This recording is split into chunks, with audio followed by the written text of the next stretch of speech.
In what was probably the worst kept and most pointless secret of 2019, the Nintendo Switch Lite was finally confirmed for a September 2019 release. Which is perfect timing for me since I'm going to be traveling internationally like 2 weeks after its launch. But even though the Switch Lite's better for portability and $100 cheaper, there's a considerable amount of missing features that make buying one a decision that's not so cut and dry. So sit back in your YouTube viewing chair, sit your uncle down and lie to him about how babies are made, press the subscribe button if you haven't already, and allow me, the world's smartest dum-dum Cameron, to help you decide whether or not the Switch Lite's the plan for you.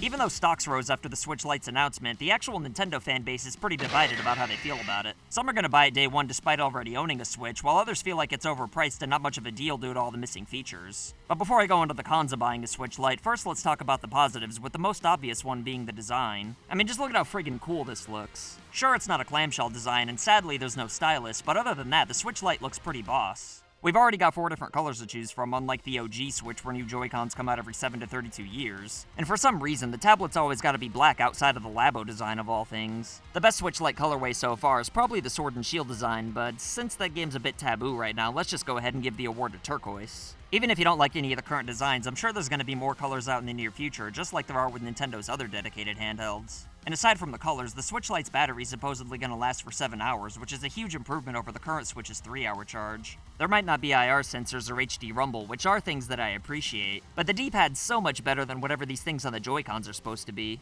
And even if you're some kind of sick monster who prefers the Joy-Cons, then you can still use them with the Switch Lite, but the problem is that it doesn't have a stand. So unless you hire a mercenary to hold it up for you or something, using an alternate controller is going to be a pain in the asshole. Not to mention you're going to have to buy a separate device just to charge them. And since that's the first negative of the Switch Lite, now's as good a time as any to go over the rest of them. A lot of people hate the price being $200 since it's really not that much cheaper than the base model, but even though I think Nintendo probably could have made it a little cheaper, I honestly don't have any issues with the price. People have always complained about 32GB not being enough storage for the base model, but I've always been a big defender of that, because while the Switch isn't as powerful as the PS4 or Xbox One, it's still pretty tough for a portable. And along with all the HD tech inside the Joy-Cons, plus the dock, I'd say 300's about as low as the above-average sized end could have gone without losing money for every Switch they sold. Rather than putting a terabyte on there and pricing it at $350 or $400, I actually preferred Nintendo letting us decide how much memory we want to pay for. I mean, it was a lot better than having multiple console models where the only difference was internal storage. But if they're getting rid of the HD rumble and dock while presumably not increasing the internal memory, then maybe the Switch Lite could have been priced at $150 and Nintendo still would have made money on every one sold.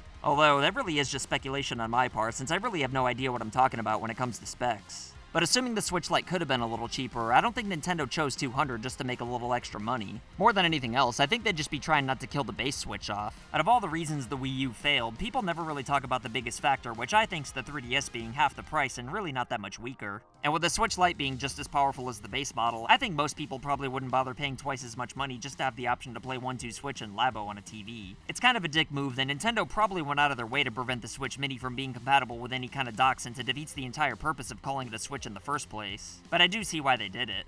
Apparently, the reason it's not dockable has something to do with the chips inside not being compatible to perform better in docked mode or whatever. But I've got a funny feeling in my ass that it probably won't be too long before someone mods it or some third party makes a Switch Lite dock.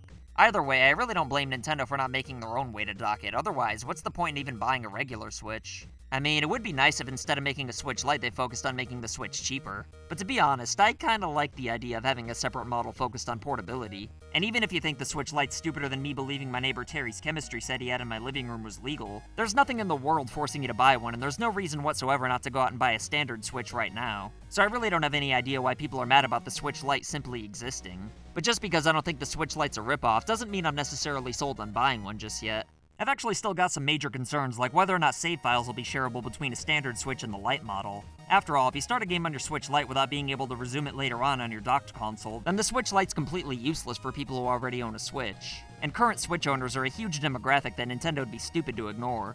I mean, memory cards aren't really a thing these days, nor are save files even being kept on cartridges anymore. However, when asked about the issue of sharing or transferring save files in an interview with WWEshop.com, Doug Bigwit Bowser said, yes, you will have the ability to transfer your gameplay experiences between devices. More to come there, but that is the intention. This statement gives a little peace of mind, but I find it concerning that he didn't give us a straight-up answer. Given the botchery in Nintendo's online service, among many other things, it's nice to know that they at least know most Switch owners won't buy a Lite model if you can't transfer saves. But like, how could they not have had this figured out already? If I'm gonna buy one of these at launch, the end boys have gotta have all their ducks in a row, and surely I'm not the only one who feels that way. But beyond the save files, my next biggest concern is whether or not digital downloads are gonna be stuck on the consoles they're purchased on. Some of you might be thinking Nintendo would be insane to let you share purchases between two Switches, but is it really that crazy? I mean, every streaming service knows damn well people are abusing their multiple logins. And if you buy anything on iTunes or Xbox Live, then those purchases are forever gonna be attached to your accounts. And as long as you got a compatible device, you're never gonna lose them. Which is exactly how it should be, because there's more incentive to buy things that way, and there's really less sharing going on than you'd think.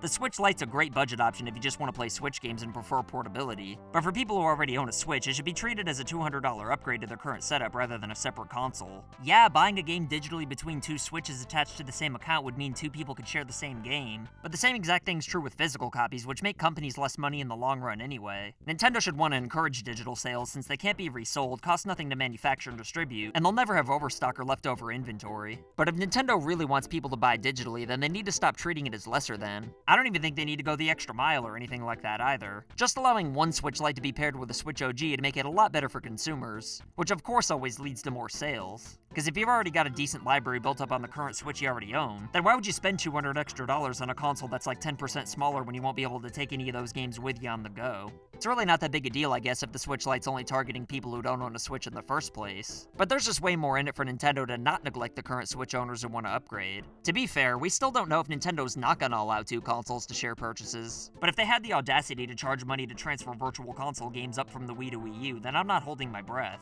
As much as I think Nintendo should allow accounts to be paired with at least one additional Switch, I wouldn't exactly say they're buttholes for not doing it. I mean, you could technically consider it a bonus that Xbox Live and iTunes allow it. Aside from those concerns though, I actually think the Switch Lite's a pretty good deal, especially if you prefer portability. The 3DS is still cheaper, and thanks to the clamshell design, it's still more portable. But there aren't any new games coming out for that anymore, so that technically makes it a retro console at this point. So any argument you can make that you should buy a 3DS instead could technically be made for the DS or Game Boy Advance. The Switch Lite, on the other hand, is gonna have plenty of new games on the way though. So whether you like it or not, this is the new portable in town if that's your thing. It would be nice if they gave it Street Pass though. But with all that being said, I'm still on the fence of buying a Switch Lite. I really want it to be an upgrade to my current Switch setup, but based on everything we know right now, it really comes off as more of a budget option than anything else. I mean, it really doesn't look that much smaller or more convenient to travel with than the current Switch model, but it does look pretty friggin' cool if I do say so myself. And despite my gripes, I'll probably end up pre-ordering one. If we find out a lot of negative things about it before launch though, then I'll just end up canceling it like I did my PS1 Mini. But I'll tell you two people whose pre-orders I'd never cancel are today's patrons of the day, John Polish Impossible to Say and Noah Linger.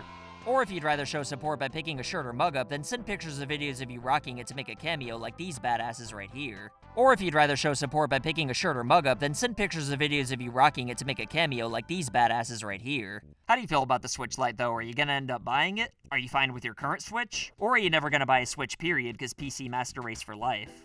Either way, let me know what you think in the comments below, and I'll try my goddamnedest to respond to everybody. Don't forget to subscribe and click the bell to see more videos like this. And if you want to help this channel grow, then simply liking and sharing goes a long way. My name's Cameron, and I'll see you next time. So I want to say thank you to your loyalty, thank you for your support.